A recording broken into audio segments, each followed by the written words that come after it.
ইন্না যায়্যানা সামাআদ দুনিয়া বিজিনাতিল কাওয়াকিব। এই তোমরা দুনিয়াতে ঘোরো, কত ভ্রমণে যাও, ভ্রমণে গিয়া দেখো কোথাও বাঘ, কোথাও সিংহ, কোথাও খরগোশ, কোথাও হরিণ, এগুলা দেখা তোমার চক্ষুকে শীতল করো। তোমরা তাকে তাকায় বলো আল্লাহ কত সুন্দর জিনিস বানাইছে। আল্লাহ তাআলা জমিন বানাইছে, শুধু জমিন বানায় তাই ক্ষান্ত রাখেন নাই, জমিনের উপর আল্লাহ পাক রব্বুল আলামিন গাছপালা স্থাপন করে দিয়েছেন। শুধু গাছপালা স্থাপন করেন নাই, ওই গাছপালার ভিতরে বিভিন্ন রকম ফলমূল দিয়ে ভরে দিয়েছেন, ঠিক কিনা? বিভিন্ন রকম ফলমূল দিয়ে সেই গাছকে ভরপুর করে দিয়েছেন।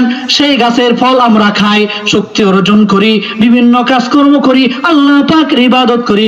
বিভিন্ন সমুদ্র আল্লাহ পাক জমিনের ভিতরে স্থাপন করে দিয়েছেন। সেই সমুদ্রের ভিতরে বিভিন্ন রকম মাছ পাওয়া যায়, সেই মাছগুলো আমরা খাই। বিভিন্ন রকম পশু আমাদের জন্য আল্লাহ পাক হালাল করে দিয়েছেন, সেই হালাল পশুগুলো আমরা খাই আর শক্তি উপার্জন করি। এগুলোর মাধ্যমে আমরা দুধ দহন করি, দুধ দহন করে আমরা খাই, এগুলোর গোশত খাই, এগুলোর হাড্ডি খাই, সবকিছু খাইলাম, সবকিছু আল্লাহ পাক দিলেন। এত সুন্দর করে পৃথিবী আল্লাহ তাআলা বানাইলেন।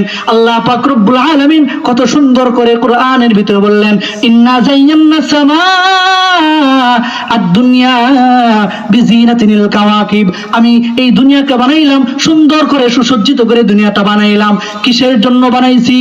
ওরে বান্দা একবার চিন্তা করে দেখো, কিসের জন্য বানাইছি?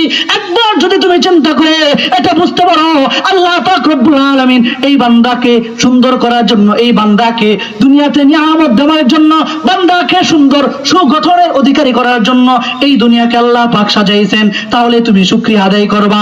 আর যদি করো না না এগুলো কেউ বানাই নাই, হাওয়ার মাধ্যমে হয়েছে, আরে মিয়া হাওয়ার মাধ্যমে হয় নাই, হাওয়ার মাধ্যমে তো এই বেলুনটাও হয় না।